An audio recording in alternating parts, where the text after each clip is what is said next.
জুলাই বিপ্লব নামে পরিচিত ছাত্র জনতার আন্দোলন হচ্ছে বাংলাদেশে একটি গণতান্ত্রিক অভ্যুত্থান যা 2024 সালের 5 জুন থেকে 5 আগস্ট পর্যন্ত অগণিত প্রাণ বিসর্জন দেওয়ার মধ্য দিয়ে বিগত 16 বছরের স্বৈরাচারী শাসনের অবসান ঘটিয়েছে। ঐতিহাসিক এই বিপ্লবের বিজয়ের ধারার সূচনা হয়েছিল সরকারি চাকরিতে কোটা পদ্ধতি বাতিলের দাবির আন্দোলনের মধ্য দিয়ে। এটি পরে সরকারের কঠোর অবস্থানের কারণে আরো প্রবল হয়ে উঠেছিল, যা 2024 সালের 5 আগস্ট চূড়ান্ত রূপ লাভ করে।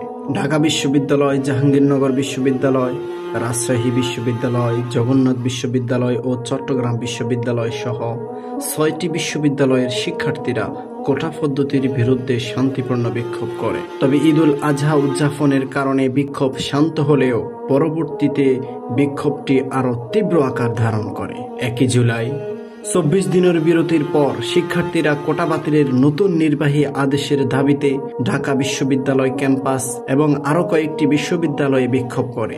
এরপর আন্দোলনকারীরা দাবি পূরণের জন্য 4 জুলাই সময়সীমা নির্ধারণ করে।